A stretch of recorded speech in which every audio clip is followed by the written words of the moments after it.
it does feel like Superman is sort of the weakest link of his own movie. He's constantly being rescued. He's me and Lois are talking here. Oh, look, there they are outside the window. Maybe I should go help. Nah, I'm too busy. I gotta talk. I gotta finish this conversation. So, Scott, outside of the criticisms that you just stated, which are the general criticisms of the movie, did it work for you? Kinda. Okay, then it's a success for me, because that's the thing. You're right. They go way too fast. They're in a universe where it's already a thing. Superman and Friends movie seems to be the weakest link, but the movie still worked.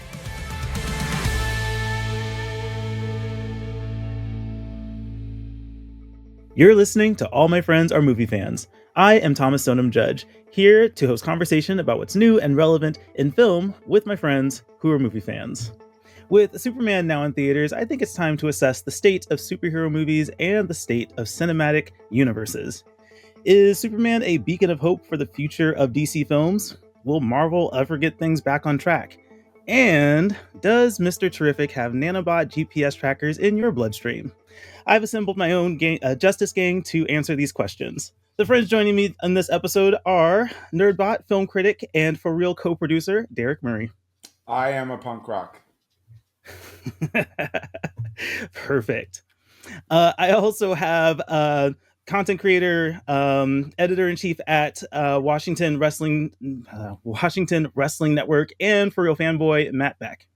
Yo, everybody, welcome. Thank you for having me. I'm excited to talk about superhero movies today, and I'm excited to hear what y'all think. And I have editor-in-chief of We Live Entertainment, Scott Menzel. Hello, everyone. Thank you so much for having me. I think it's now we can finally ask the question, is DC the new MCU? That is exactly the question. Oh, man. And we're going to get into it. So, guys, I want to start. So the Superman movie is in theaters now. And I think I want to start with our history with Superman specifically and Superman movies. So, Derek, let's start with you. What's your history with Superman films? Yeah, so I don't let this, symbol shirt fool you. Batman is in the center for a reason, because Batman is my whole heart. I have battled Superman fans for a very long time. I have not been a big Superman fan.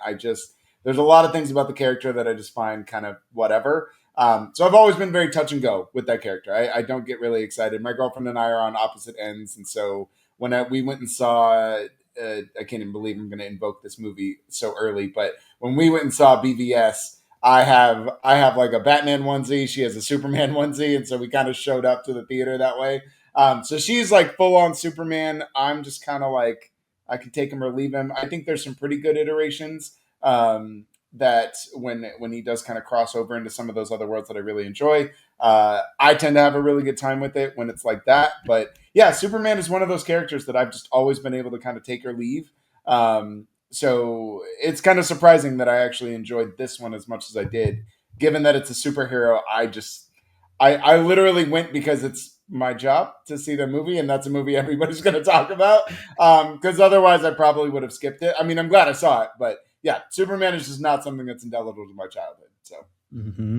That's what fair. a life. What a life. You saw it for your job. That's great. Hey, did you actually cosplay like the angerment between your girlfriend like all day, just knowing that you guys were going to beef with each other, and just like you made her sit on the other side of the theater actually? That would have been cool. We really should have. I think we were too busy trying to be cute in our little onesies or whatever in public, but we definitely should have. We should have had way more photos of us facing off. Opportunity lost there. Commit to the bit next time. Who you're listening to right now is Matt. What's your history with Superman? Yeah, this is actually something I'm excited to talk about, because I don't like to have history when I come to these movies. And I think it's really great because, as you can see, Scott, if you're watching it or listening to it, if you're watching, you see Scott's got some action figures behind him. And it seems like, when you see that, you kind of anticipate that Scott has maybe a bigger history with Superman. And for me, I actually prefer not to have, not only anti-spoiler, but I'm like anti-comic book. not on purpose. Like, I'd love to read them, like I could get into the story, but I prefer to watch the story unfold on the screen. And that's, I think, what you get so much negativity on, because these critics, or so-called critics, are analyzing how it is like the comics, how it's not like the comics, and kind of missing a little bit of what it's destined to do, is just kind of show you where it's trying to go. So I have no history on Superman. Corn Sweat is my Superman. I was not a fan of anything that happened before. I was not even really into it. I was such a Marvel stan that it was like crazy, and now I'm just really enjoying it. I love it. I think that I'm ready to kind of see where we take off to next. And I have no history with Superman at all. This is it. This is a start for me, and I'm ready to talk about it. That's a great perspective to include in this conversation. So I can't wait to get more into that. Scott, what about you? What's your history with Superman? Oh, well, I'm the opposite of Matt. I'm very much the opposite of Matt, as he called me out before he even heard me open my mouth. It really started. I mean, Superman for me started as a little kid.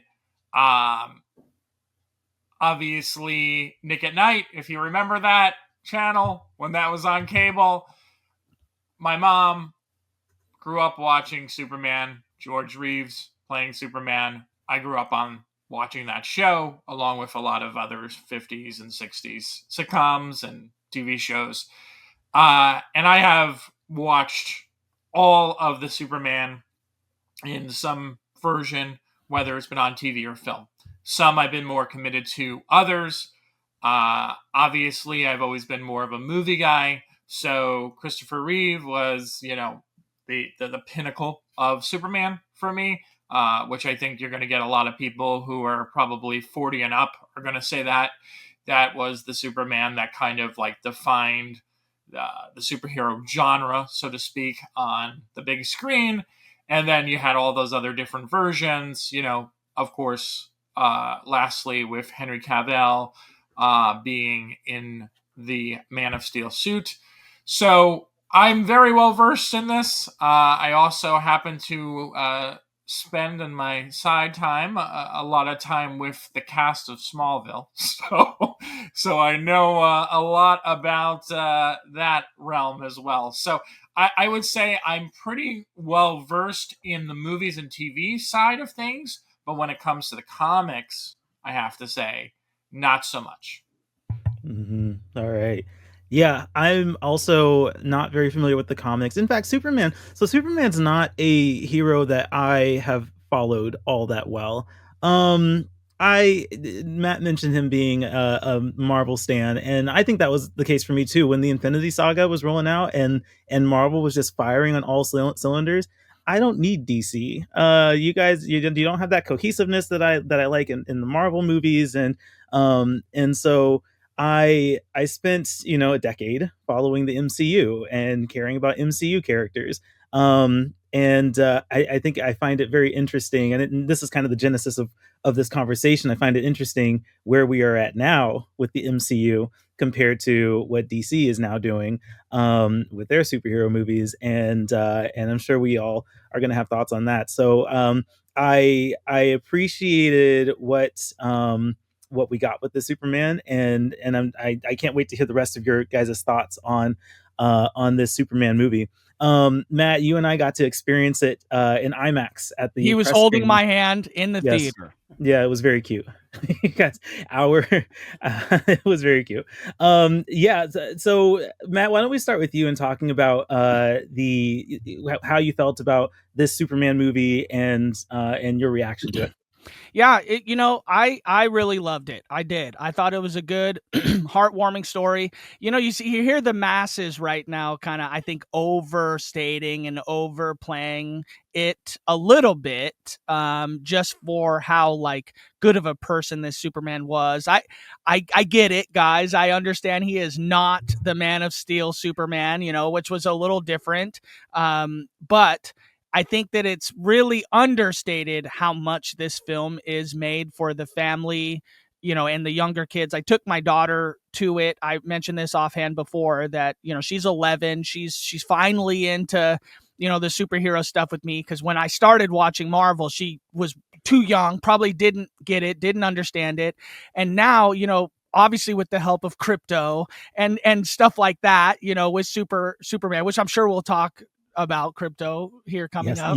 Yes, we will. Crypto is a very, very fun piece of discussion for this film. Yeah, it's, I think it went down the path of, I think what happened with DC is they wanted the Snyderverse to make a film very much like this film. And I think what is happening right now is James Gunn made the film that Warner Brothers wanted to make, but also slipped in a bunch of his stuff. I do think it's going to transition a little bit. I think everybody's a little nervous that it's going to stay like this. And if you've seen Creature Commandos, I don't think it's going to stay like this. I mean, there's a lot more content that's going to get a little bit more adult, but I just think with this movie, it had to be what it was. And I loved it for what it was. It was a breath of fresh air. My daughter really loved it. She's really interested in it. I think, the big universe that they just slammed right in front of us and kind of asking you to figure it out on your own. It's like, hey, just take this journey with us. And I'm really excited to take the journey. I didn't look at any of the negatives that everybody else is talking about as true negatives. I loved Guardians of the Galaxy. I loved the way James Gunn makes films.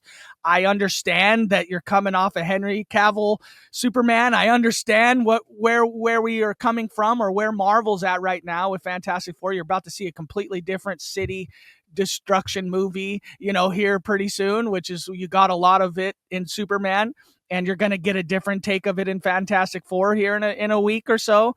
And I just think that for what this movie is, and I said this to you, Thomas, while we were watching it, it's visually stunning. I think he got the scale and scape of everything that they were trying to do done perfectly well. And I think that we're in for it here. And for better or for worse, I think it's for better. Scott, do you agree here? What was your thoughts and reaction to the Superman movie? I'm going to be like I got the vibe already that I'm going to be the only one who's going to be like the naysayer of this conversation. Hey, we need you. Let's fucking go. Okay. All right. So, first of all, I want to comment on something that Matt said. It feels very much like a James Gunn film. Amen to that. It really does. Brings up the question, what if the other films truly felt like other visions? I mean, that's the first question that I thought of when I walked out of the theater.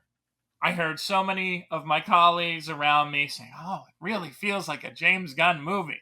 And I feel like when I watch these other films, and I'm starting to see this in the conversation we'll have in a little bit about the MCU, but I really do wonder, what would it be like if Snyder was able to actually play out his vision, or Patty Jenkins play out her vision, or all these people play out their visions? So that's the first question, or the first issue I'll raise with you. It's very easy when you're the head of the studio and you're kind of giving a free-for-all to do whatever the hell you want.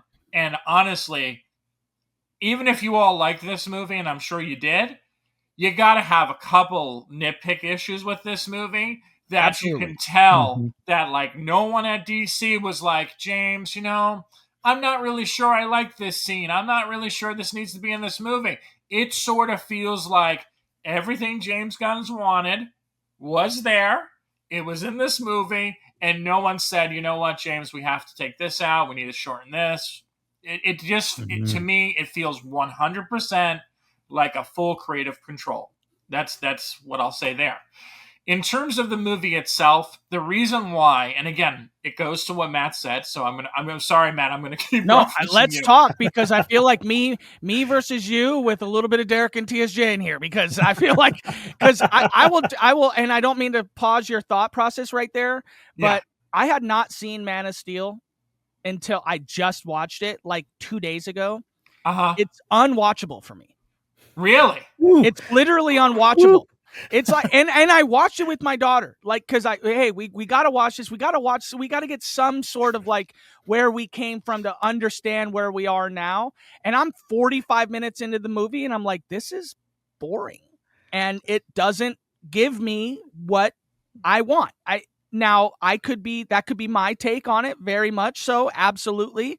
But you start to kind of see why the Snyder fans are that, like, very like Cult-like. populated, like very centric. Like there's a lot of you in this one little space, but there's not enough of you. I want to battle back to what you just said here is, did Snyder not have full reign when Man of Steel came out? It wasn't like Warner Brothers was saying, hey, you can't do this, you can't do this. Like when Man of Steel was that movie, like he had full reign to make it what he wanted. He destroyed it. They released Okay, they released a director's cut. And here's the thing, and I'm going to give you credit for saying this early on too, Matt, is that the difference here, and why I brought up that point very early on in this discussion about the whole James Gunn having control over the studio, is that he's setting the tone, he's setting the bar, right? So he's going to clearly, I already know this without even seeing movies. There are going to be multiple movies that are going to surpass Superman, even on a fan base thing. Even if you like it, there's going to be better films because he's going to give some people some notes, but he's going to let directors, I think, make the vision that he wants. I think he has a vision, but it's like, the thing was like, my concern with him is he going to be able to not follow in the footsteps of the previous version of the DC universe and allow the filmmakers to create the visions that they want? Now, to your point early on, I don't think that DC knew what they wanted. So when Snyder came on board and they were making these movies, the tone was all off. This wasn't what they wanted. They sort of was like, well, we had The Dark Knight and Nolan did a really great job with that. Let's bring in some other guy who's going to do like a dark and gritty version. But it wasn't the same, right? Nolan, whether you love Nolan or you don't love Nolan, he's a very specific filmmaker. And he has, he wanted grounded in reality and yada, yada, yada. Where like Snyder is very much an action director. He's an action director. He's not very good. Listen, I love Zack Snyder, but I'm going to say this out loud, and I will say this numerous times. He's not a great writer. He's an awful writer. He's an awful writer. Man, I was waiting for you to say it. Visual spectacle is great, but in terms of writing, not great. Not a strong suit. So he needed to be paired with a great writer. I want to take it one step further, and I think if Zack Snyder was just a DP and that's it, that man would have an Oscar already. If he just shot other people's stuff, he would like, we would be talking about Snyder in a completely different way. And I would argue that most of the stuff that works is stuff that's already basically been written, that he's adapting, and he's just implementing his visual style onto it. To me, like, that's why things like Dawn of the Dead and 300 are more successful than some of the other things, because like, he might have directed it, but like, he's just storyboarding something that's already been written, and that's where he shines. Give that man a camera, let him point and shoot, and he'd be an Oscar winner, Zack Snyder, if that's all he did. I agree. Absolutely. But to go back to the point of like, so you don't know what you're doing when you're picking directors, right? So if you're going to pick someone to spearhead something, you are now saying that, okay, I like you enough, I know your work enough, that I'm going to let you play out your vision. And what ultimately happened was they said, oh, we don't we're we kind of like that. You know what I was just saying about James Gunn? We kind of like this. We don't like this. But instead, no one said that to James Gunn. They just said, go for it. This is you. This is your time to prove.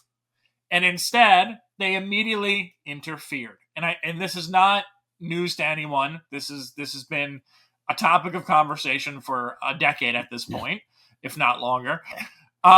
So that's the first thing. And then throwing all these movies, if you literally look at them, I mean, if you go back and you watch like Patty Jenkins, as much as people loved Wonder Woman, I love the first Wonder Woman movie. The second one, but like, you even listen to her in interviews, you hear about like, oh, they gave me feedback on this, they had a smaller budget, blah, blah, blah, blah.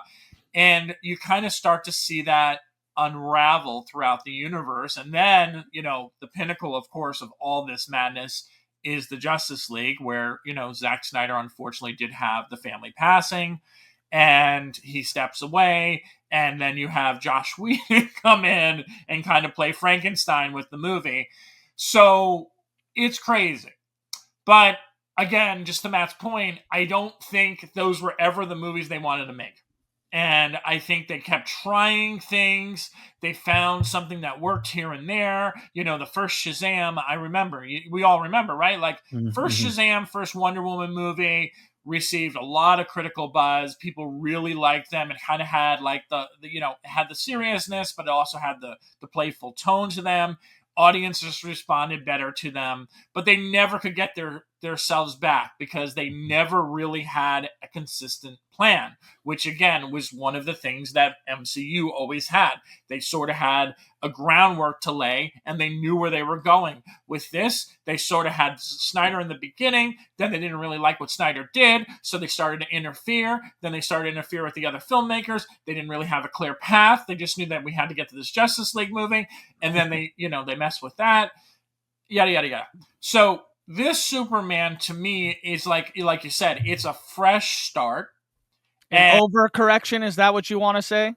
I don't think it's an overcorrection. No, okay. I actually just think that it tries to do too much. I think it follows almost in the same formula as what it almost feels like they're on hyperdrive. Like they're literally just pushing this forward so quickly. We're introducing, like we're starting. I love the fact that it's not an origin story. Like I love the fact that we don't have the baby coming from, Krypton and blah, blah, blah, blah. But I do feel like you jump too much into things and then you just have so many of these characters popping up throughout the movie that you're almost in a semblance. It's like, this is Superman and Friends more than a Superman movie.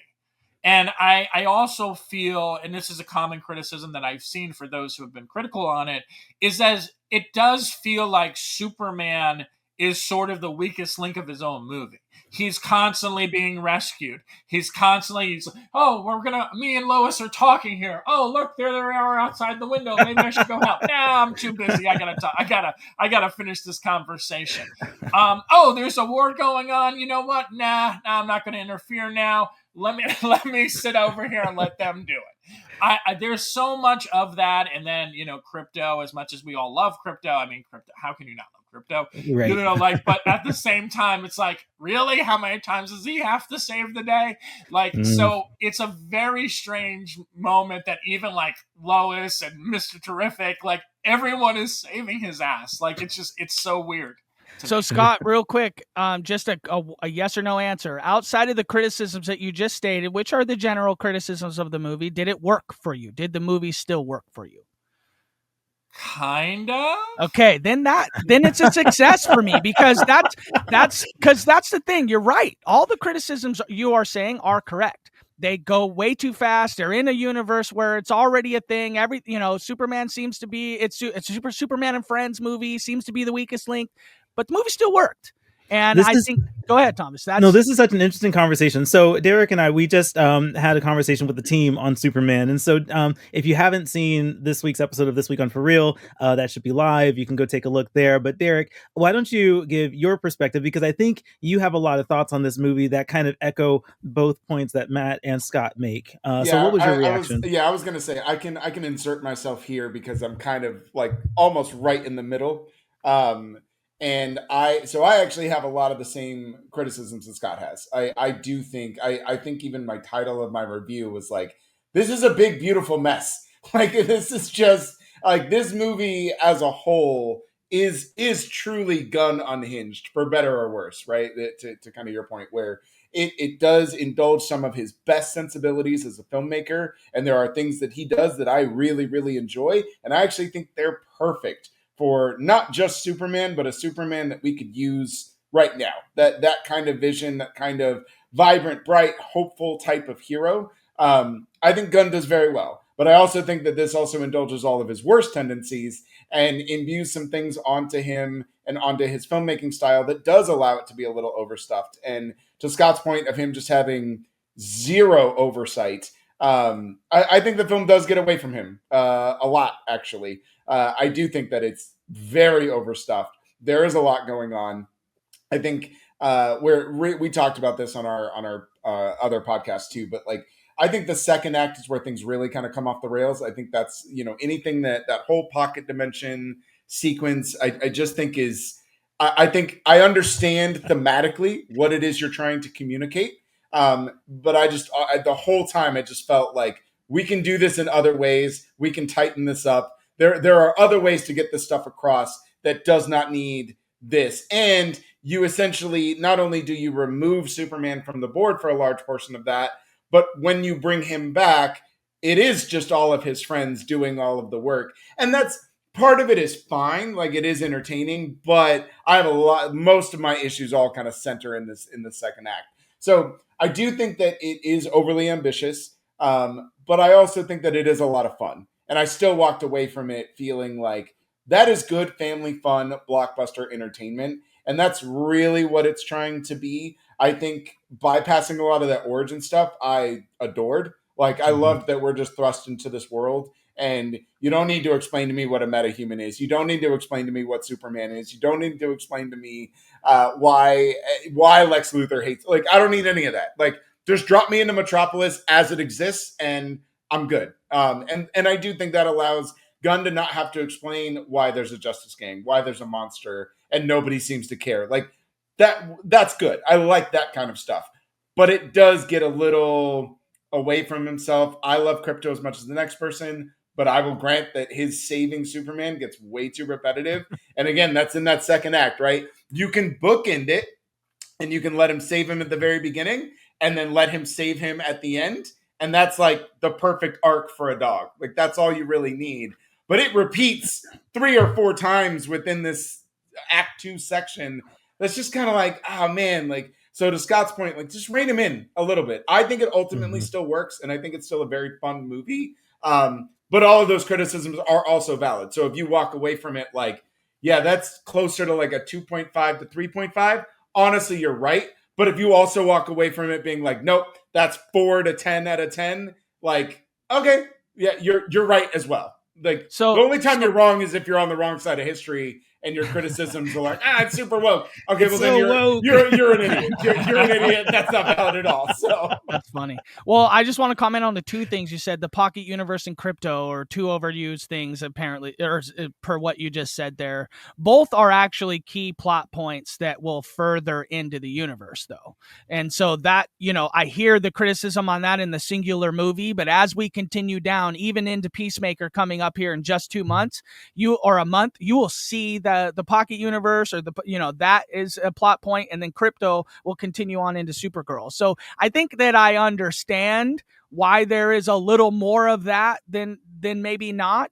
And knowing that, just from understanding that I'm in this fanboy universe that we're all supposedly a part of, right? We could all hit our favorite YouTube channels and find out exactly where this is kind of going, and trying to follow those storylines and like just follow where the industry is. I think that's what's fun about this. And a little bit too much Crypto, well, you'll get that in Supergirl next year. A little bit too much Pocket Universe, you'll get that right in Peacemaker, and that'll all make sense. And that's why I'm like really trusting this right now from James Gunn, is because Creature Commandos is so good. And like, you can understand that it's like one of my favorite things ever is episode 4 of Creature Commandos. Like, I tell this to everybody I meet. It's like the best episode of TV I've ever seen in my life, next to some Invincible stuff. And it's like, just get there, and I think those things right there, that's big plot points coming up. Having known Matt for a minute and having had a number of these conversations, I can attest to his tendency to be very optimistic about the future. Good. That's what Superman should do. Well, I think too much criticism just brings the film down to bring it down. It's like, that's why I asked.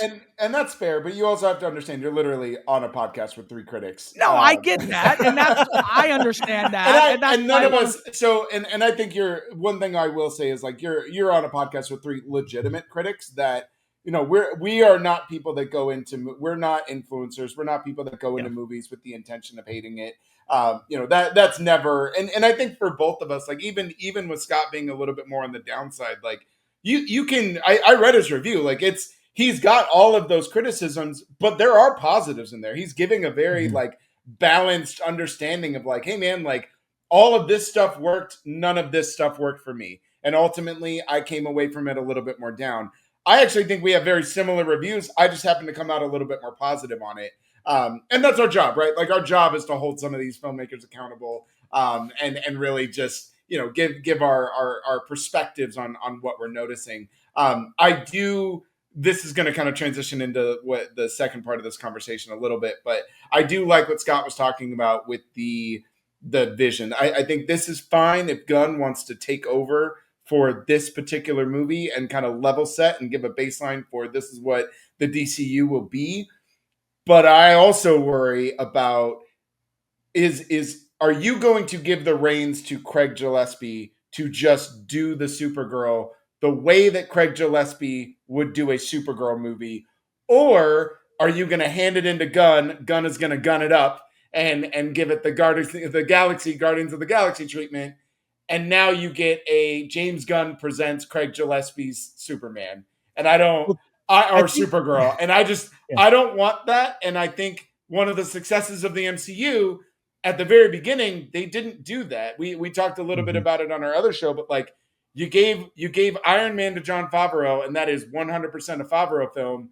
And then you were like, oh, Kenneth Branagh, please do Thor. Like, you can't think of two more distinct filmmakers, but they're able to just make their movie. And that's one of the things that I think made the MCU so successful in the beginning, is all of their best movies are movies that are not a part of the machine, that aren't there to serve the corporate interests, that don't feel like, I'm not going to use the AI word, but like, you can tell in these later stages that they're just getting seat warmers. Like, yes, these are big creative directors that are basically handed a movie already finished from the studio. And it's like, here, you just sit here and make sure this stays in budget.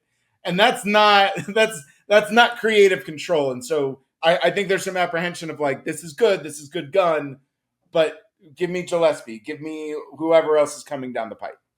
Yeah, Scott, I was going to say, Scott, let's get your perspective. I just want to say, so this is a very good point, because I love Craig Gillespie as a filmmaker. And again, talk very similar. That's the thing is, if you're a Gunn fan, if you're like a hardcore Gunn fan and you watch this Superman movie, I totally understand why anyone who is like the Gunn fanboy is like, oh my God, this is great.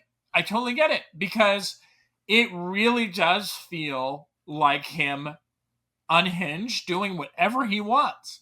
But I do have that concern, because as someone who watches all of Craig Gillespie's work and kind of knows his vision, I mean, I love what he did with Cruella, right? Like, all of these different things, I do wonder, is he going to do a version of it and then James Gunn's going to go back in there and go, well, let me tell you how I would have done this a little bit differently. and I guess that's the fear that I am. I want to also just say one last thing about Superman before we move on to the other part of the topic. Mm-hmm. I would not be nearly as hard on this movie if it wasn't the kind of setup movie. Mm-hmm. I feel for a setup movie, it is not what you want. I feel like it's not a clear cut. I don't think, and I'm not saying any movie's perfect. I'm one of the few people who don't think, I mean, people throw the word masterpiece, perfect around all the time. I don't think that a lot of movies, I think there's maybe one masterpiece a year. I don't know if a perfect movie technically exists. But I will say that for something that is starting off something, I wanted something a little bit cleaner. I wanted something that was a little bit more focused, and I wanted to kind of feel like, okay, so this is what Superman looks like, and then we're going to lead it. Like, if he had all of this Superman and then just kind of had Supergirl come in at the end, I think that would have been perfect. It's the questions of all these other characters that are thrown in here, all these cameos, like, oh yeah, we have to throw Peacemaker in here. You know, like, it's just like all these little things that he did just feels like the same exact trap that we've seen so many times before, where you're sort of setting all these things up, and then all these articles that are coming out, like, oh, we're going to have a Mr. Terrific spinoff, and we're going to have this. It's like, hold the phone, guys. Like, it's literally like the first weekend. Like, we don't know. Like, what happens if this movie crashes and burns in 2 weeks from now? Like, it's just like, oh, it's doing so well. It's like, yeah, it's going to cross 210 million.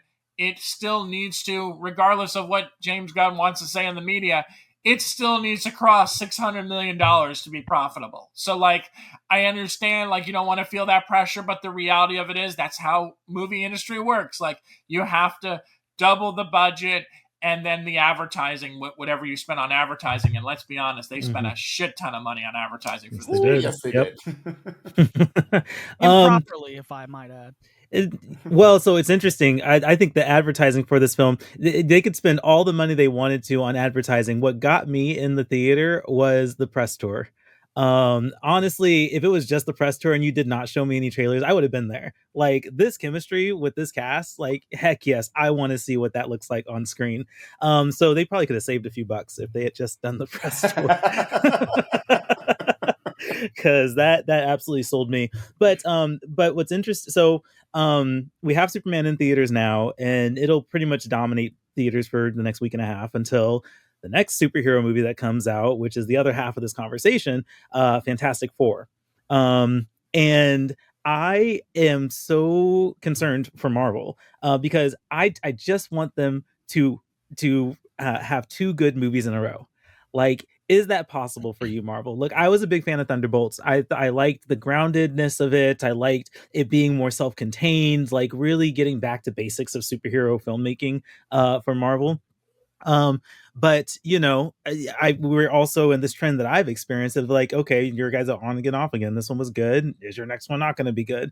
And I think Fantastic Four has a lot at stake here for the future of the MCU, because like, can you guys pull this movie off to set up whatever Avengers movies you guys are trying to do? So Matt, let's get your perspective on Fantastic Four and, you know, the proximity of that to Superman, and the development of that cinematic universe, or I guess redevelopments, now that Marvel's kind of fallen off the wagon after Endgame. Yeah. I think we've had many conversations about this. I don't think that Marvel has fallen off the wagon as far as, again, the critics have said. I respect that you guys have to be critical of it, but I think it removes a little bit of the mystique. You know, comic books are made for everybody, but I mean, in general, you know, kids, they're coming to buy comic books, you know, they're growing up with these superheroes. And so I feel like I'm growing up with these characters, and I appreciate everything that they do, even when I feel like Secret Invasion was like terrible. Outside of that, outside of Secret Invasion, I think that everything has been good. I thought that it was a little weird, and I don't know how we ended up this way, but Superman and Fantastic Four is essentially going to be like a city destruction movie, you know, and I just thought it was crazy that ended up that way. I don't know that they knew they were doing that, but to me, it's like, okay, who's going to do it better now? You know, it's funny. I was really quick. I was splicing together a sizzle reel for the banner, and there's a shot with, of course, Superman, you know, blocking flames and taking off.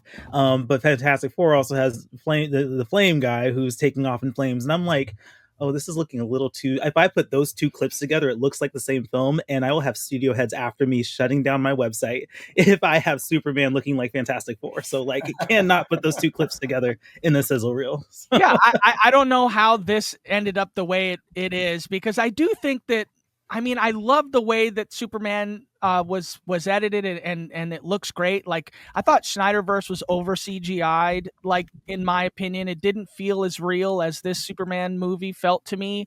But I do think that Marvel's going to win that. I don't know how, because they got a out of space character that's coming through from wherever. We'll find out how they want to retcon it. But I don't know. I think both movies are going to do really well. I do think that Fantastic Four has more to do. Like, it needs to be good right now. I feel that. I didn't feel Superman had to be good. I felt it just had to get us somewhere. And I feel like it was very successful. Now, if it doesn't make 500, 600 million in the theaters, it might have a little bit of a negative connotation moving forward. But I think that Warner Brothers is ready to just kind of go couple years and figure out where they are, because I feel like they have such a stank. They got to wash off of them a little bit. Not that the movies weren't good or didn't have success, but just that they probably feel that a little bit more. We all already know that even though we go to see Fantastic Four, we know we're getting to Doctor Doom. And yes, I feel like Marvel's got enough money to where we're going to get there no matter how we get there, whether we crash and burn there or we just get there, and then they're going to ride the rest of their history on the back of the X-Men. And I feel like if they do it right, they can totally come back to form in the Mutant Saga. So I'm not really that concerned, but I do think that they have a good opportunity to write a great story here. I don't feel like Thunderbolts had a good story. I mean, it was kind of like, it was okay. It just wasn't there for me story-wise. But with Fantastic Four, I feel like they have a great opportunity to write a great story that can arc through to Doctor Doom, that makes sense, that you want to see it, and that all of a sudden will tie you back into needing to see what's next. But I like everything Marvel does right now, even when people hate it. Like Ironheart got so much negative criticism, and now I'm in. Like everybody's like, "Oh, I hate it. It's not good." Mephisto's here. We're good. It's good again. It's like, no, I loved it from the beginning, and I think that Fantastic Four has a really good shot here to like turn the tides. Derek, let's get your take. I want Matt's optimism. That's I what know. I want. See, and that's exactly when I'm talking with Matt, I come in and I'm like, look, they're on again, off again. I'm off the train. I need them to like get more consistent. And Matt just comes in with this optimism. I'm like, man, I wish that you could just bottle that up. I know. And Dude, he's got that Superman hope on his chest, dude. Because really you guys are critical of it. So you're needing to find the critique. I feel like you guys have gotten away from watching it to just be entertained by it. Like, and I get it. You have to be critical. Like, that's your job and that's what you guys want to do and everything. But like for me, remember, I'm watching it with an 11-year-old daughter. Like, we're watching it so that this can be the story that she talks about when she's our age. Like, I remember when Superman first came out, like you talked about, Scott, like, the cartoons that you might have watched at Nick at Night. Like, this is the world I'm being forced to live in because I have an 11-year-old daughter. And for that reason, I love watching her, Thomas. She was sitting right next to you for half the movie. She was, yeah. She was like looking over to you to be like, "Are you excited about this? Like, are you excited about this?" And it was very, like very engaged. And she was engaged the entire time. Like, that gives me joy. So when we sit down and watch Ironheart and she's like, "Mephisto," and like, it's great, it's like, wow, I'm here, Well, it's so interesting because I think the MCU really set expectations for us, right? When they did phase 1 and everything kind of came together for Avengers, and like the Marvel has set a standard that I don't know if we can shake now. I mean, it makes me wonder, do we still want cinematic universes? It makes me wonder, do we still want interconnectivity? It makes me wonder, do we still want to build up 2 event films? Is that still a valuable thing? So Derek, yeah, let's get your take on Fantastic Four, and maybe a little bit more of your perspective on like, whether cinematic universes are even like what we want right now. Yeah, so I do have some hopeful apprehensions when it comes to Fantastic Four. I think there is a lot riding on it. I think those stakes are really, really high, not just in terms of like, can Marvel make a good movie, but like, can you make a good Fantastic Four movie, which in my opinion hasn't really been done, right. No matter how much people want to go back and try to reclaim the old ones. That's not real. Like, you don't have to pretend. You weren't there for Fox back then, so don't pretend like you're there now. So I mean, obviously and this is, I think we all kind of agree that like they do have to get this right. Like, this is you have to nail this, because if you don't, there are some cracks in the ship, right? Like, there's some ways that this is going to start to diminish significantly faster. Because not only is this supposed to set up whatever this next phase is and kind of end this current phase and launch us into the future, but like, the implications of Fantastic Four are higher than I think they've really ever been when it comes to the MCU as a whole. So there's some apprehension going into it. I really do need it to be good.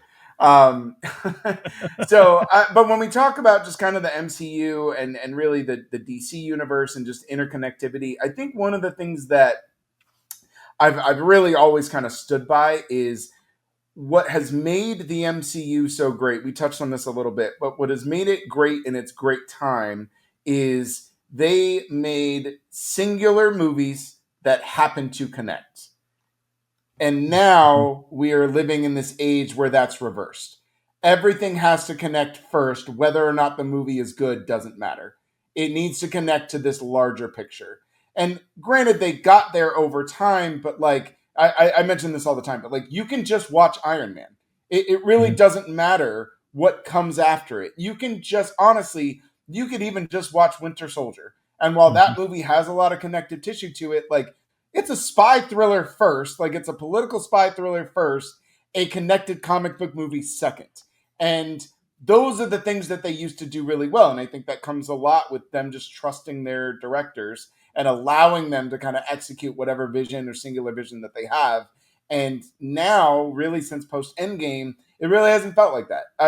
Your mileage may vary on how good or bad any of those films are, but like you can feel the machine, you can feel the mechanism working to churn these things out. And there are movies that just feel like homework. I think the most egregious example is the Marvels. Like that Captain Marvel sequel, it's not a Captain Marvel movie. It's not an anything movie. It is just random connected threads that feel like if you didn't watch 4 series and 7 movies, this movie makes no sense. Like it is completely nonsensical, and that's unfortunate because like Nia DaCosta is a good director. Like she is a good filmmaker trapped in a Marvel machine, churning out this movie that has none of her visual style, has none of her sensibilities, has none of her dialogue. Like she is not in charge of this movie whatsoever, and you can feel that. And so going all the way back to Scott's point, like as much as you might love James Gunn, I don't want that from this new leg of DCU. I want Gunn to be able to be at the helm, but I want all of these directors that are going to come in and do the rest of the stuff to connect it. I want them to have that early MCU freedom. Like Ryan Coogler doing Black Panther is good because he had a lot more freedom to make the movie that he wanted to make and say the things that he wanted to say. Like the fact that he's able to start that movie in Oakland, that is so Coogler, it's not even funny. Right? Like it's so Coogler. Absolutely. But now in this Marvel age, like you don't allow him to do that. Like you would never allow him to do those things. And that's where I worry. And so Fantastic Four kind of does serve as like this reset of like, are you going to be able to move forward and give us singular visions? Or are we just going to keep riding this connective tissue train out until ultimately it crashes? So sorry, that was a long way to go, but Scott is basting right now. Scott, yeah, Scott. Let's. You can tell just the movements. Like I could see out of the corner of my eye as I was talking. I was like, "Oh, Scott's ready. Scott has ready. Things to say. Let's go, Scott." Oh no, I just want to say that I 100% agree with Derrick. Like with the filmmaker approach, I think there is so much emphasis on trying to connect the dots with movies that you forget how to make a good movie by just making a standalone movie. And I think that is so critical. And I think if I had to say one of the top 5 reasons why so many movies nowadays are failures is because of that. They're trying so hard to build franchises, to build extended universes, whatever you want to call them. I mean, listen, look at Ballerina. Ballerina, what we need to connect these pieces. Like John Wick has to show up in this. This has to be like part of this. Has nothing to do with whether or not Ana de Armas is a badass who can kick some ass. Nothing to do with it. It's just this extended universe thing. And you can tell that movie was reshot. You can tell it was like so many hands were in that pot. And I love what you said, Derrick, because that's exactly what I want. Like, if James Gunn is going to make Superman and this is what his vision's going to be, fine. I'll accept that and I'll move on. And every time I watch a James Gunn Superman movie, I'll say, okay, this is his vision. I see it fully realized. I'm okay with that. Now, if I watch a Craig Gillespie movie that is filmed underneath a James Gunn universe and it's literally feels like a James Gunn movie, I'm going to start having more and more problems. So I 100% am with you on that whole idea of let's just try to make individual movies first. If there's a way that we can connect them down the road, we'll try it. But let's have great filmmakers, let's have great storytellers come back and make these movies. And let's focus on script. I don't know if everyone would agree with this, but one of the things that I'm noticing a lot of since the pandemic is scripts are not as strong as they used to be. I think the writing in Hollywood has really taken a hit. And I'm hoping that we can really get back to where these stories need to be. The point that I'm going to disagree with you on, Derek, about is the Fantastic Four. I'm very confused why you think this is going to turn the tides. Because, like, this is, like, in the middle of this. Like, this is already, like, they're already building up. They already have this Avengers movie. Like, I don't know if this is going to be able to turn the tides. I really don't. I think the movie looks awesome. Like, in terms of the visual style of this movie, it really looks like it has a very distinct vision. But I'm very concerned with already they have so many things that people are already talking badly about with this. And I mean, I'm not a woke person. I don't give two fucks about what, whether Silver Surfer's a female or a male. But, like, you already have that going. I literally just Googled this movie when we were talking, and there's already, like, 17 million headlines about that. So you already have that negativity happening. Then you have the Pedro stuff, that his politics and his stuff that's been going on. That's happening. And, again, you can kind of have Dean Cain come out in the middle of this press tour now and say, like, Superman's never been an immigrant. Like, it's like, where have you been? But like, regardless, but like, that's in the middle of this. It's already got everything coming out. But, like, the lead into this to sort of have, like, Pedro and then that and then I just, and it doesn't seem like this press tour is really kind of, getting that kind of pull. Like the Fantastic Four press tour is not nearly as effective as the Superman press tour. No. No. Well, so Scott, I'll comment on that. I think you're correct. I think everybody's worried about Marvel right now because it seems like for the last 3 or 4 years they've gone into this, they call it this girl boss mode where, and everybody's worried about Sue Storm being like the leader of this film, and everybody that's like the current narrative right now, that if I see Sue Storm leading this film, it's just another Marvel film and I'm just out. Like everybody, what has been told recently, because I feel like Marvel has done this because they know exactly what's being said, is they released 30 minutes of the film. And apparently the narrative has been said from that part, spoiler warning, is that it's not going to be a girl boss film, that Pedro Pascal is going to actually lead this thing. But a lot of people don't think Pedro Pascal is the Reed Richards, and so they're a little nervous about that too. I would like to push back on Derek a little bit too, now that we're ganging up on this guy over here. Scott, come on, let's go. I loved the Marvels. I really did. I mean, yes. And I want to talk about this real quick because, okay, so let's say we're in a story arc in a comic, right? Or even if you watch Pokemon as a kid, right? And then now it's Pokemon EX. It's something completely different. And you hop right into it and you're like, well, who are these characters? It's like, that's what comic books are. And that's what we are. I mean, if you're you're reading the 12 comic books of the Infinity Saga, like I don't read those comics, but if you were a comic book guy, you go into comic book 9 and you're expecting it to be its own solo story. Like that's not what this is. You're supposed to enjoy the connective tissue to this.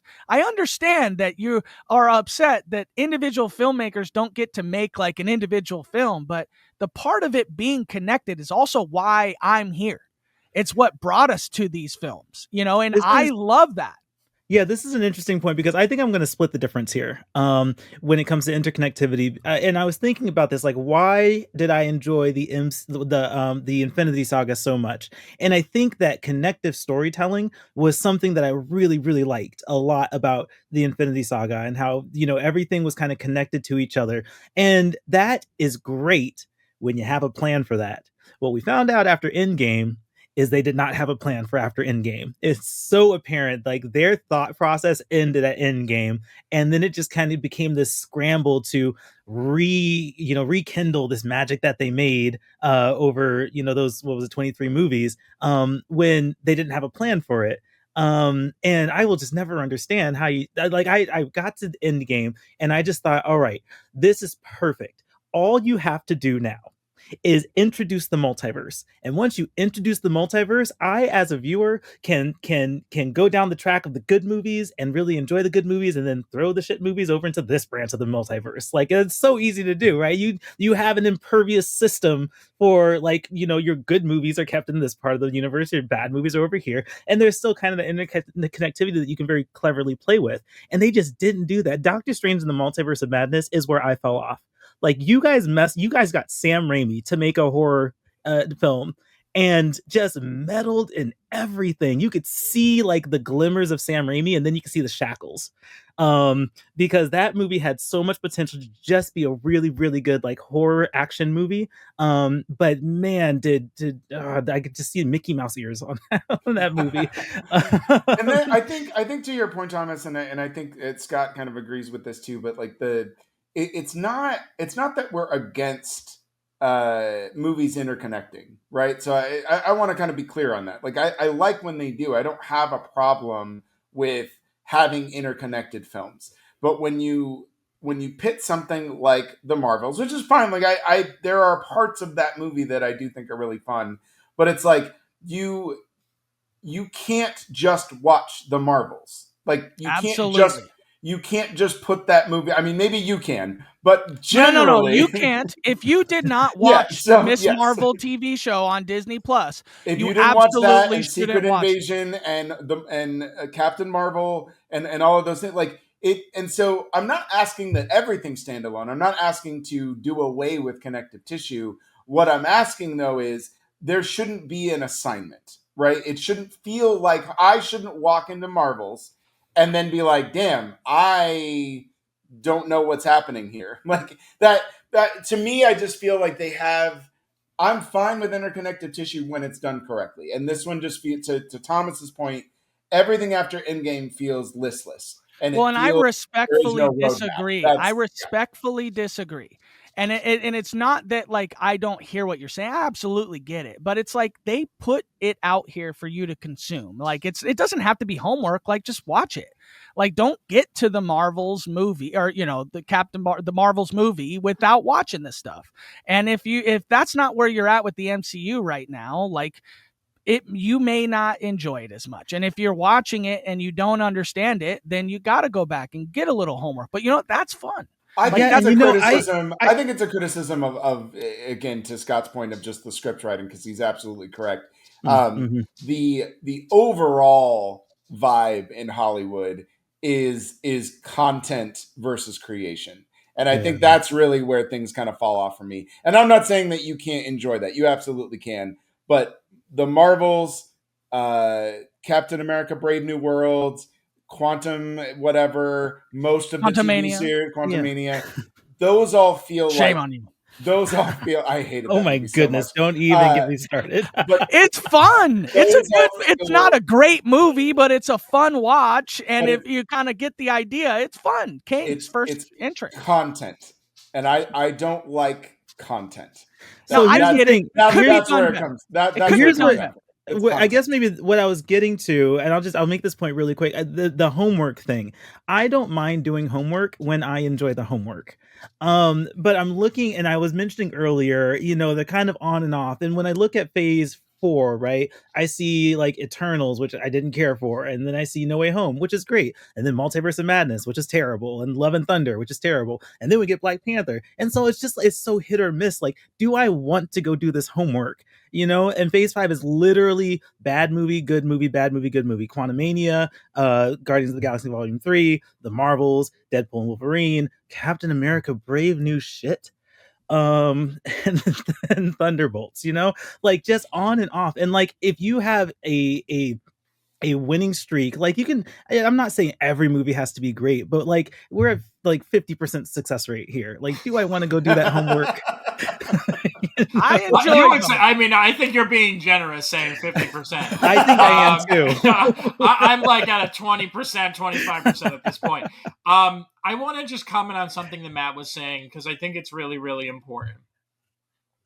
I think the problem with the MCU that started during the pandemic, first of all, I think we're all gonna kind of agree on this. The Infinity Saga, there were some weaker movies in there, but they're, overhaul, they had like a plan. Mm-hmm. And I just think that when that ended, someone should have said somewhere, whether it was Feige, whether it was someone at Disney, guys, all right, we're going to take 5 years off. Mm-hmm. We're going to take 5 years off. Preach. And we're going to figure out a next 10-year plan. We're going to say, everybody, like, I'm sorry, guys. We know we set a bar here, and we want to make sure that we make the next set of these as great as these movies were. So we're going to take a break. We're going to figure out filmmakers. We're going to figure out stories. We're going to figure out characters. We're going to do all that. They didn't do that. I can't believe that they thought we wouldn't be here for that. Like, as if, after 5 years, we're just going to be like, Marvel who? Like, yeah. Let us miss you, man. Let us miss you. Well, I can comment real quick, Scott, why they didn't is because WandaVision and Loki, the shows, were so good. Like, they were ready to start. Like, they had really, really great TV series, WandaVision and Loki, that were freaking good. And they were ready to go forward with it. But no direction. My biggest problem with WandaVision. That's wrong. I feel like you guys say that, but I think they had a vision of where they wanted to get I can point to a particular episode of WandaVision that said they have no fucking idea what they're doing, and it's when they retconned Quicksilver. Yeah, they did that. Yeah, they did that to tease you. Yeah. I don't need the tease. Like, you guys own the mutants. You own mutants. And you guys thought that you could put him in here and tease this and then just say, actually, we're just kidding. Yeah. But what you're talking about right now is what I'm going to say is the problem. Mm-hmm. When you start relying on, there's one thing about getting people to commit to a movies. Like, okay, I'm going to go to this and every movie's going to feel like an event and there's going to be an interconnective tissue. It's then when you start doing this, like, okay, watch WandaVision to understand this, and then watch Loki to understand this, and then Secret Invasion, and then Captain Marvel, and whatever it is. Soldier versus Winter Soldier, whatever the heck it is, Captain. I don't even know. There's just so many things at this point. Echo. And I got so. I tell you, when I got pissed was when I saw Black Widow in the theater. And they had that end credit scene to tie back into Hawkeye. I was like, oh my God. Like, is this where we're going now?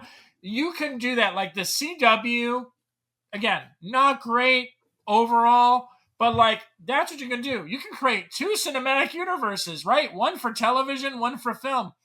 When you start really asking an audience to go like, you love us so much, right? You really, really love us.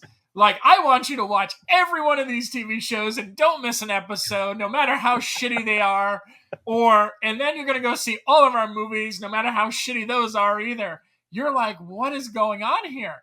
And that's what I like. I had a huge problem with this, the way this whole thing was set up, because it did feel like there was a lack of plan. But to your point, Matt, I think they saw like, oh, there's so much potential here with WandaVision and Loki. Like, we feel good about these. So what we're going to do is we're going to start doing all these additional things. And surely people are going to, climb on board this train and go on this journey with us. And it's like, no, because they're not. I'm going to be the first one to say it. After a couple of those bad TV shows, I stopped watching them. I haven't seen Ironheart. I haven't seen Secret Invasion. I'm done. I'm sorry. I'm done. I didn't watch the Marvels, so I what you guys are talking about with the interconnectivity thing. I mean, I think that's exactly what I was afraid of with the Marvels, and so we saw a good one, and then the Marvels came out, and I was like, it's a 50% chance it's not going to be great. You know, but if I you was right didn't about watch it, you weren't introduced to X-Men, which is how we get to where we are kind of right now. I Like, was introduced to X-Men in WandaVision before they pulled the rug from. I actually have a question to bring it back to Superman, and I want to Yeah. ask all you guys this because I think it'll be cool to kind of bring us back to Superman here. Mhm. Matt Reeves' Batman. I think that a lot of people, I think most people would agree that it's good. Would you guys just quickly agree that it's good? It's good filmmaking. It's good script writing, right? We're on track there and it's supposed to be an Elseworld story. Does anyone agree with the connotation that it doesn't fit in this Superman? Because a lot of people, after watching both films, like, oh, absolutely not. This Batman can't fit in this world.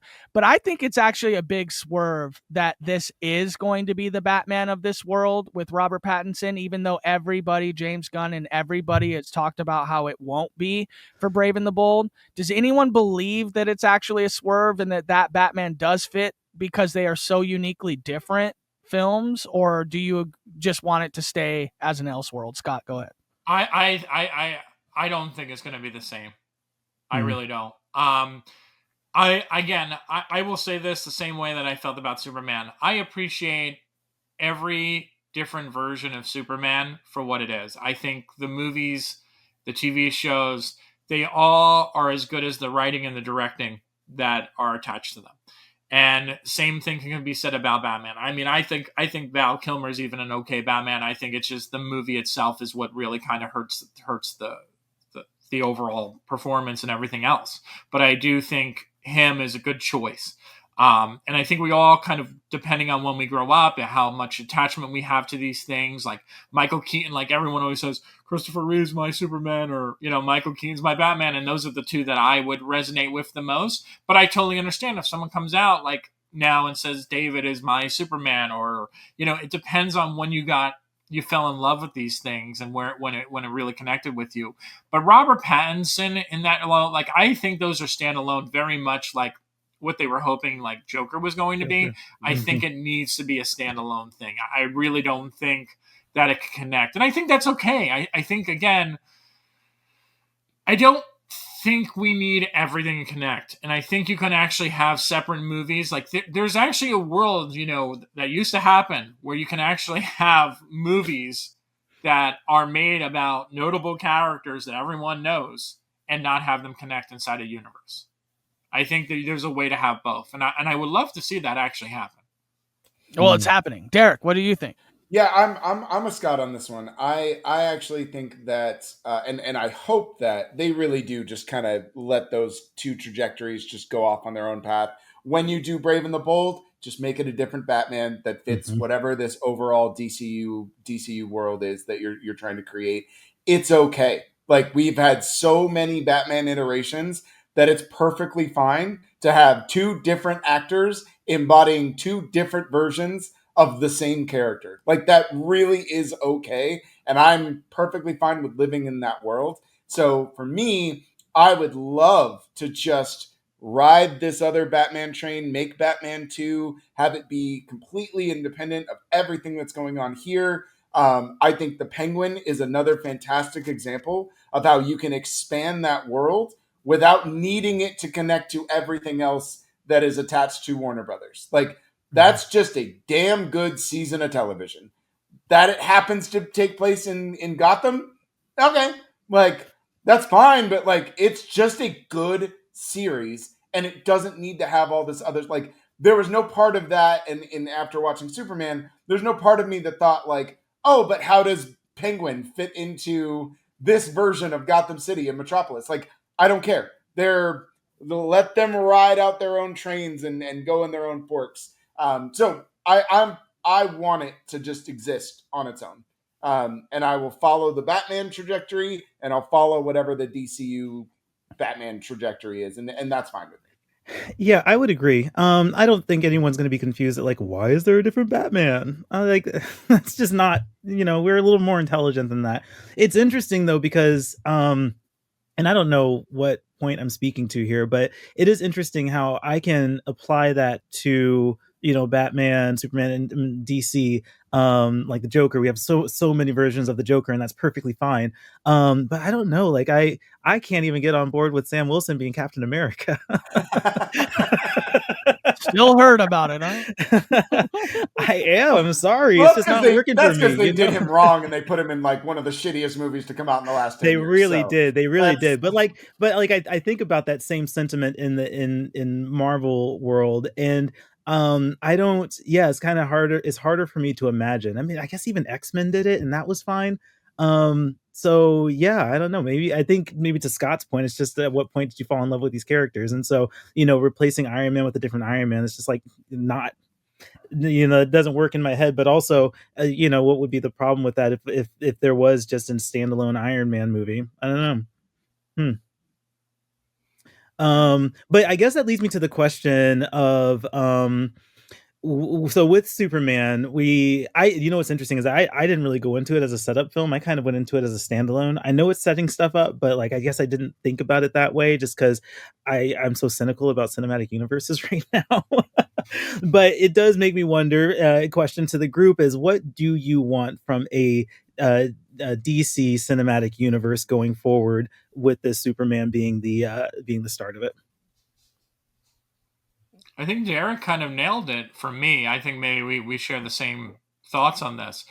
Is that I want it to ultimately have some kind of way to connect, but I do want to feel like there was planning involved, Mm-hmm. and that whenever or whoever comes on to write and direct each of these films, that they have their own unique sense of style and tone to them. That's for me. Like I just and again, when they connect, if they can find ways to make, whether it's like an end credit scene, or if there's a plot point that's introduced in the movie that kind of connects these movies together, I'm good with that. I just want to feel. I don't want to have a story come out in 2 years from now where like some director comes on board and says, "Oh, I wanted to do it this way, but this person said I couldn't do it." I'm Mm-hmm. so tired of hearing about those things. And I'm not talking about a studio coming in. So I want to be very, very clear on this. I'm not talking about a studio coming in and saying, um, this movie's too long. I need you to take 20 minutes out of this movie. This tone is a little all over the place. I need you to kind of like tweak this a little bit to make it better. I'm not talking about that. I'm talking about someone literally like having a vision and then someone else coming in and stepping over that person's vision and saying, this is Mm-hmm. not the movie that I intended to make. Which is there's two very different things. I know directors have this whole thing where they want free creative freedom on their entire projects, and I think there's very few filmmakers who have earned the right of that, of just being like, this is the movie I want to make 100% mine. And it takes a lot of skill, and you can't have ego going into it. You have to be able to watch something and look at it and say it. And very few filmmakers have that. So you do need that studio feedback. You do need the test audience feedback. But again, there's a difference between that and someone coming in and completely destroying someone's vision. So I just want to make that clear. Yeah. Scott, that sounds like somebody who sat through Metropolis. That's what that sounds like. That's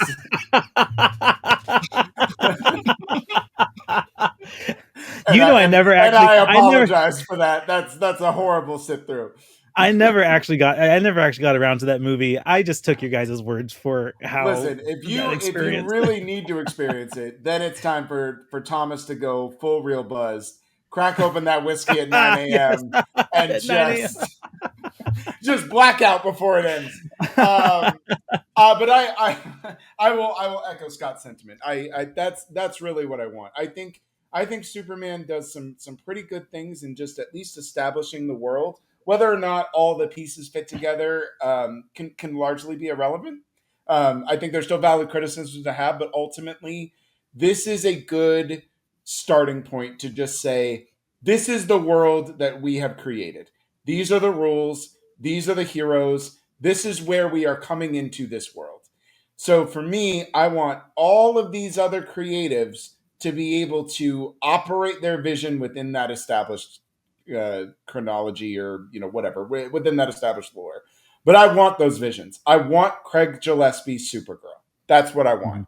I like I said before, I don't want James Gunn presents Craig Gillespie's Supergirl. Like I don't.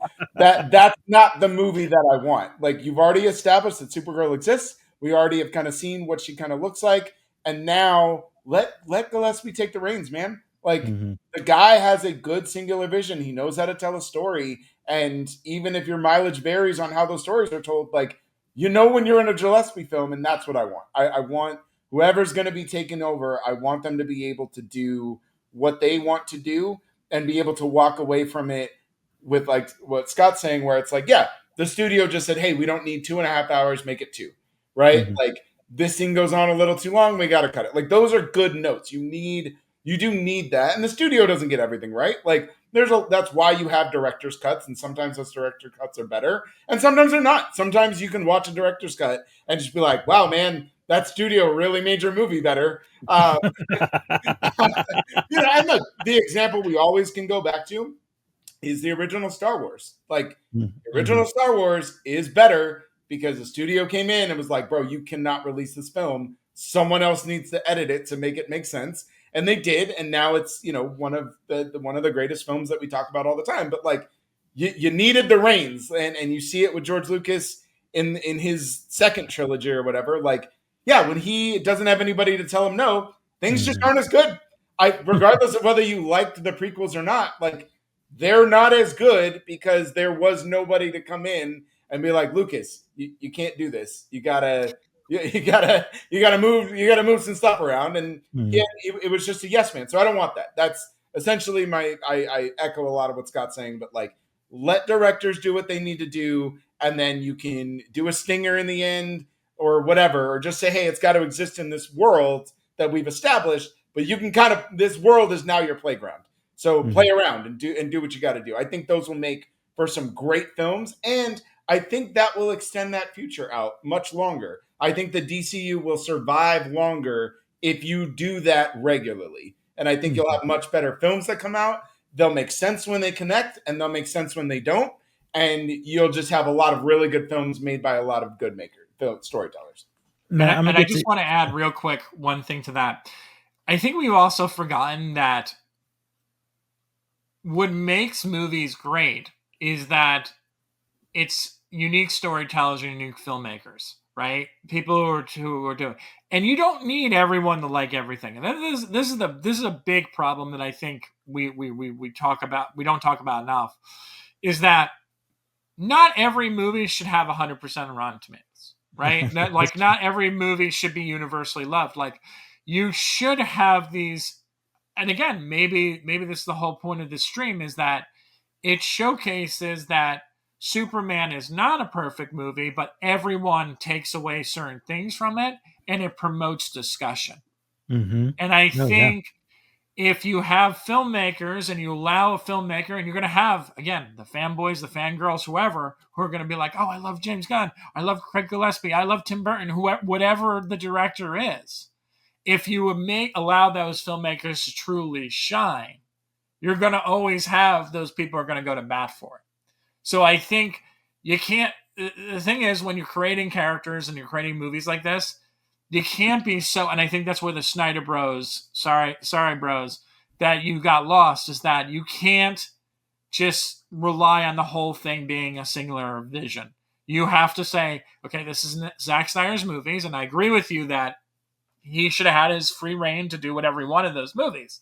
But when Patty Jenkins came on and she wanted to do whatever she wanted to do, or David F. Sandberg wanted to do whatever he wanted to do, you need to let them do whatever they want to do. And that's ultimately what I'm saying here, is that come up with a plan, tell them what they need to do, but allow a filmmaker. I would love for every one of these next DC movies to be somewhere between like 60 and 75% on Rotten Tomatoes. Like that's like, to me, would be great, is to kind of have like everyone like having haters in every single one of them just because they don't like the director's vision or the writer's vision. I really would love that, because again, to keep this conversation going like this, to have all these movies to be like cool conversations that we can keep talking about what I liked, what I didn't like, and we and hopefully on like the next stream we do for the next one, like it's like I love something and everyone else hates it. Like it would be great. Like this is what makes movies so fun. Yeah, this is give good. us something to talk about. Like, give us something to talk about. Good or and we will do that. And when you inject creativity into storytelling, who knew? When you do that, like we will have something to talk about, and we will do it. Thomas and I, we've recorded 2 podcasts in the same day. Like I have been talking about Superman for 4 hours at this point, but like. There's a lot to talk about in that movie, whether you loved it or hated it or came in midway. Like, there's a lot to talk about, and those are the things that I enjoy doing. Critics and fans alike can come together and just want to talk about this movie and have discussions and talk about specific points and talk about the future. Like, you can do that if you kind of do what Scott's talking about. So, Matt, I'm gonna let you have the last word here in a second. I think just for me, when it comes to the future of any cinematic universe, I think what I want is a rethinking of cinematic universes. I think I want to get away from the Marvel formula, because the Marvel formula isn't even working for Marvel anymore. I think that the Infinity Saga was lightning in a bottle, and so I'd like to move away from those tendencies. Like even using post-credit scenes as a setup for the next thing. Kugler just showed that you can use post-credit scenes or mid-credit scenes for much more impactful purposes. He went into the Marvel machine and just pulled out parts and made them better, because what he did with his mid-credit scene in Sinners, just incredible. So I want a rethinking of how we go about this, and I don't know what the vision is yet for DC or the cinematic universe, or how interconnected things will be. But like I'd like to see new things. I'd like to see a new approach to how we experience superhero movies. And I mean, we didn't like the idea of a cinematic universe when the Avengers came out was like a foreign concept at that point. So that was new, and Marvel ran with it. What else is new? What else can we do? How else can we be really creative about how we deliver these movies? I'd like to see a little bit more creativity there. So that's my perspective. Matt, giving you the last word. Well, I just appreciate being able to be on this panel here, because I think that I do bring a little bit of a different take than a critic's take, which I think is good, because without the heart of the non-critic take, you may not be able to kind of get through some of this stuff, because I'm not watching it to worry too much about, it's this or that, or it has to be this or that. I think that what James Gunn has an opportunity here to do, and James Gunn has not said anything about not doing exactly what you guys are talking about. He has said script is first. He won't do a movie. He's canned a couple things that are already supposed to be in this, connected universe, but the scripts just aren't there. I think it's unique a little bit that he and Matt Reeves are kind of like going back and forth a little bit, because, I wonder why. I understand James Gunn is the studio head and Batman technically is there, but he mentioned it's an Elseworld project, which means why not just let Matt Reeves do whatever? Why do you even really have a say in it? Like, unless it's similar, storylines, are you guys going after the same thing? But I think the reason why, and this is the last thing I want to talk about, is the reason why I was not a DC fan early on is because Marvel, their characters are, until they got to space characters, until they got to this idea, their characters are more rooted in reality. They're characters that are set in our world, Earth 616. They got other world, characters, but, generally, Captain America, Iron Man, Hawkeye, all these guys are here on Earth, our Earth, our characters, people we know, can see, whatever. DC ventured a little bit more sci-fi than I personally like. But this is also, in my personal opinion, what is going to make this journey through this universe that James Gunn is allowing to be had and unfolding here. Like when the scriptwriter of Clayface came to James Gunn's like, I got a great script here. James was like, yeah, this is great. Maybe we can turn this into something. It's like once you get to monsters, once you get to like some of this sci-fi stuff, it's like that's where the creativity can be left to the scriptwriter or the producer. And then we don't have to tie it in together, because eventually as these characters meet to each other, but see, this is what happened early on in Marvel too. You didn't know. And then it's like, okay, well, here's Iron Man's 3 movies, and now we're going to connect here. And then all of a sudden, once you get together, that's when the tough stuff happens. For about 4 or 5 years of this, which I don't think we're getting to Justice League that quick. I think they ran into that with the Snyderverse. It's like, we need to get to that real fast, or we need to get to team up movies. Because they were trying to copy Marvel. Yeah, exactly. Yeah. And I think that James Gunn has a real unique piece here where it's like, James Gunn has said, hey, it's script first, so you guys shouldn't be worried about it. Now, this movie may have not like script firsted you enough to be like, oh, I'm like, you know what I mean? Like, I'm like ready for your script first, universe here. But I think that to answer the question about Superman, the movie, I'm really excited about where we're going. I liked all the characters. I don't know that there was one character I disliked and thought I didn't want to see where we were going with this. Rachel Brosnahan was an amazing Lois. I think their chemistry together was unreal. My favorite part of the movie as far as acting goes was when they were interviewing each other. I thought that's incredible. Like 10 times out of 10 or 100 times out of 100, you could act that scene and probably not end up with the take they got for it. And I loved it. I mean, yes, there's a lot of characters, but give me those shows. Like, I love that. Force me to watch the HBO stuff. Force me to do that, because I love that stuff. And if you guys don't love it either, I think we may not be heading down the right path. I think we got to be okay with getting to Creature Commandos on HBO Max. I think we got to be okay with getting to the Lantern show and needing to go and watch it. But there's going to be fatigue there because of what Marvel has done. Don't bring that fatigue into what James Gunn is trying to do, because I'll tell you, Creature Commandos is incredible. I'm now like dying to watch Peacemaker, because he's finally going to take it to where he wants it to go and not where it had to connect to Snyderverse. And in that post-credits scene that they're going to kind of rewrite here. And I think that James Gunn has a lot riding on this Peacemaker show, because he's going to force you to watch it on HBO Max, which you're going to have to. Scott, you're going to watch it, right?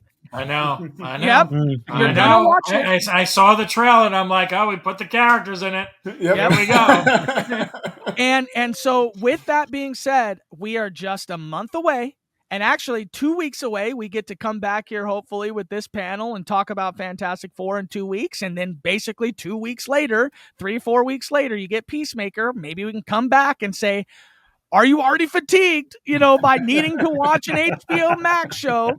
But apparently, James Gunn has said, and he's doing a fantastic job with this, in my opinion.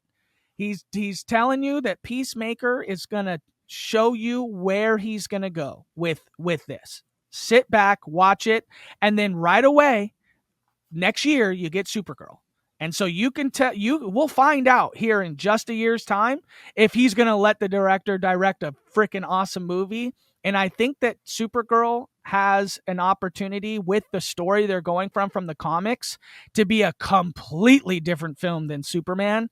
And that's what I'm actually more like really looking forward to, is I think James Gunn's going to shock people with that movie, because Creature Commandos is so different from Superman the movie. And you could tell when James Gunn gets an HBO spot where it's like, hey, I'm going to make whatever I want to make, cuss words, unique, areas and maybe suggestible content. I think Supergirl is going to be a complete drastic difference from Superman. And I think in 1 year's time, we're going to be talking about that movie, maybe with this same panel of people, be like, oh, he did it. He did it. It's so drastically different. And now I'm like, oh, I don't have these criticisms that I may have had, and I'm willing to bet on it that he's going to do it. I love that in this entire hour and a half conversation, the one thing, my biggest takeaway is that Matt adores Creature Commandos. Creature Command. I mean, seriously, that's what I learned. Drinking game. Watch this episode and take a shot every time Matt talks about how great Creature Commandos Have you is. seen it? Have you seen it? I haven't, but now I feel like I have to. Matt, I have not actually. Shame on you guys. Matt, they owe you some marketing dollars, okay? Yeah, Okay, right. Go watch it and tell me it's Matt bad. will now be the new Soups, and will be season 2 on the Go carpet. watch it. Episode 4. I'm here hosting the red carpet of Creature Commandos season 2. Episode 4, one of the best bits of television, right up there with some incredible Invincible episodes, and you'll love it. All right. Don't even give me. Oh my god! So this connects. So Creature Commando. I'm just literally looking at this.